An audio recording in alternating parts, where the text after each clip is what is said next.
Okay,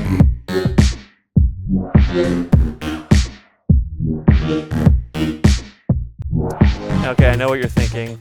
Hey Christoph, you're a ridiculously talented cinematographer who uses expensive cinema cameras to tell stories. What do you know about 360? Well, I'm glad you Hey, get back here. Come back. That was just a joke. I planned all of this. So I've been using 360 cameras now for all kinds of things, from music videos,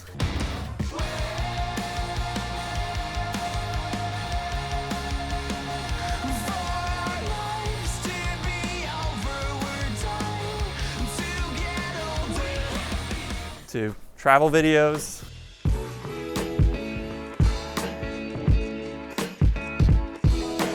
to fun Instagram posts.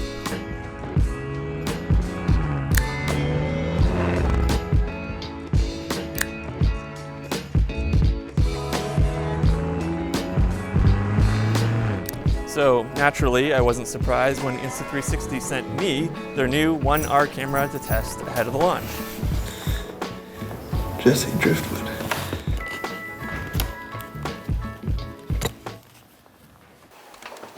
Hey. Hey. Package came for you. Yeah? It's pretty cool. It's a new Insta360. You gonna open it?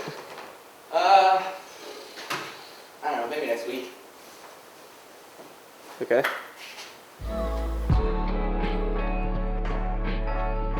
So don't ask me how, but I did manage to get my hands on one.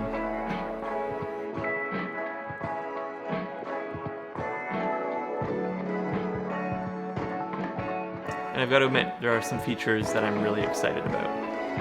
So I'm just going to go ahead and do my own little unboxing here.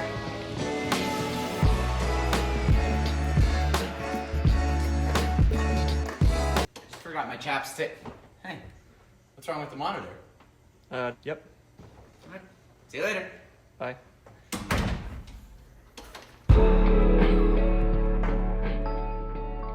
So I realize I'm late to the game here, and you've probably seen a dozen of these videos.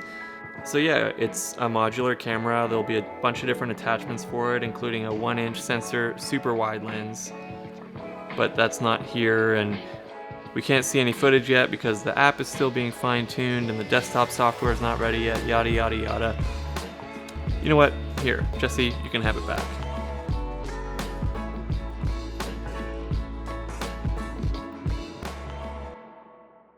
So let's open up and see what's inside. Open this? So I posted this clip on Instagram a few months ago, and so far it's my most liked video ever. Not that the likes mean anything anymore, but a lot of people wanted to know how I did it.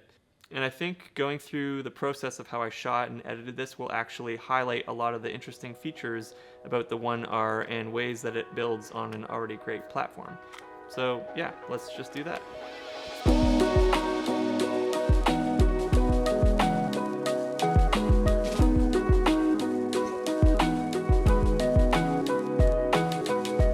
So in order for this to work well, you need to find a good, clear, and safe spot to shoot.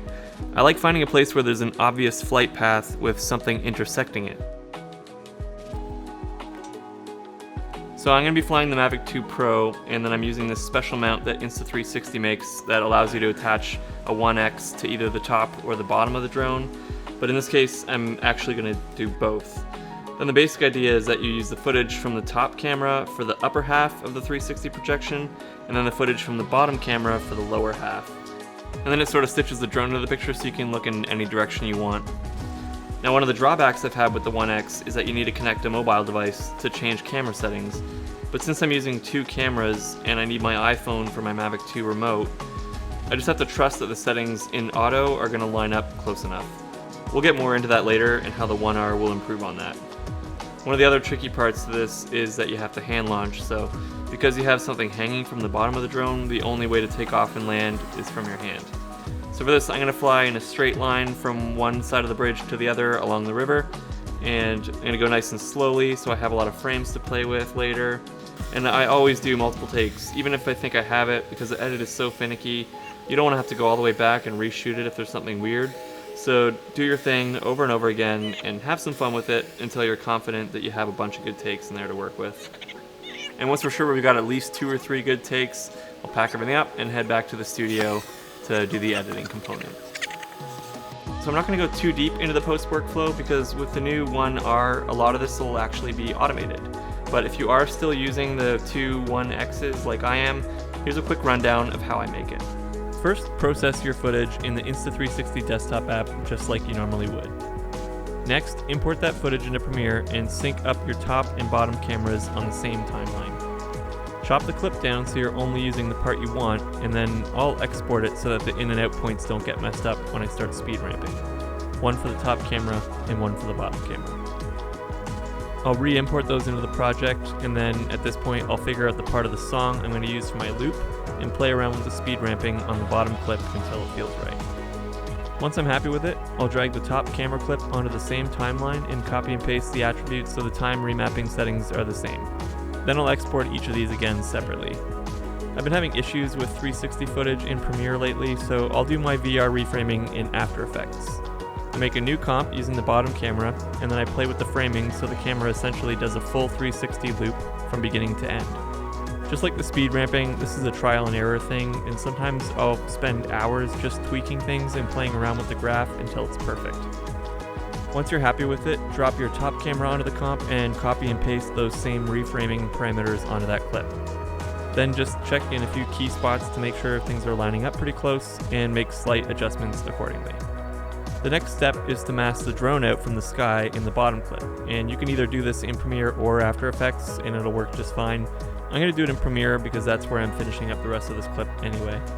Just draw a basic mask around the drone. It doesn't have to be perfect because any discrepancies will kind of just look like a variance in the clouds. Once you've got the drone masked out, make sure the top camera angle is underneath the bottom one on the timeline so that the sky from that shot fills in the gap where the drone was.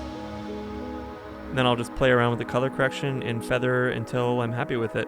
And then I duplicate it a few times, and that's basically it in a nutshell. So don't be deceived by how quickly I kind of glazed through that. The reality is this video would be hours long if I was to go into all the nitty-gritty and little tweaks and going back and restarting from the beginning just to get it to kind of feel right. It's not really about that necessarily, it's more about the concept and what you can do with these cameras. So that being said, here's the result.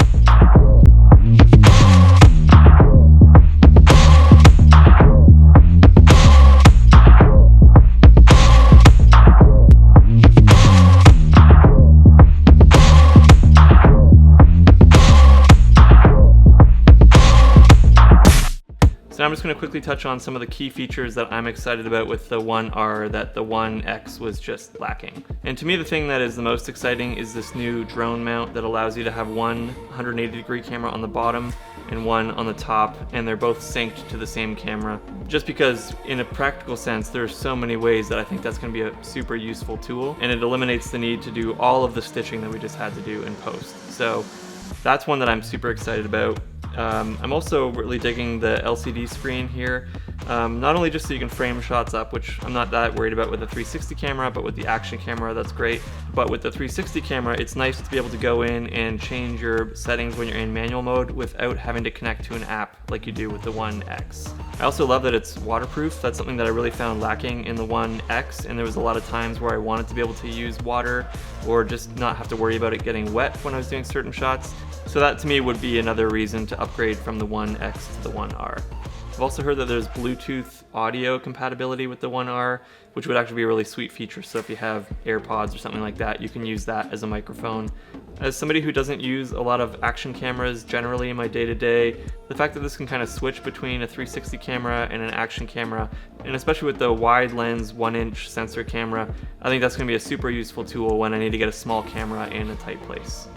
Now there are a few advantages that the One X has that I think the One R, just because of the nature of the design, can't do. They're not massive drawbacks, but I'll highlight them anyway. And the first thing is the obvious size difference. So one being the fact that the lenses are a lot further apart from each other. I'm not sure, because we haven't seen the footage yet, how that's going to affect the stitching lines with how close something can get before you start to see, you know, weird stuff happening like my face at the beginning of this video because it was too close to the camera. So we'll have to see what that looks like once the footage comes out, but that's something I'm going to watch out for. The size of it when you're holding it on a selfie stick as well, I've actually really liked how narrow this guy is, because you can kind of get it in really small places and pull off unique shots that you can't do with a GoPro or a bigger camera. So that's one thing where this definitely has the upper hand. It's also a lot lighter, so when it's at the end of a 12-foot selfie stick that we sometimes use for stuff, it's not going to be all bendy and floppy like it probably will be with this guy. So those are kind of the major features that I'm excited about with this guy. Should you buy one? If you're in the market for an action camera or a 360 camera anyway, this is definitely the one to go with. I think it's got the most features and it's probably the best bang for your buck, and it's the most future-proof as well with the modular design. If you already own a 1X and you've been happy with what you've been able to do with it so far, this is still a fine camera, and assuming a lot of the features that are coming in the firmware updates for this are also coming for this one, it's probably gonna serve you well for a little bit longer. So hopefully you learn something from this one in terms of a new technique or interesting ways that you can use 360 cameras for your own stuff. If you like this video, do the thumbs up thing, do the subscribe thing. It's a week into January and I've already made as many videos as I made last year, so this year I'm hoping to do at least one a month, if not more. And I know you don't care, but I'm saying it anyway. So have a good week, and yeah, do stuff with your life. I'm gonna go home and eat dinner.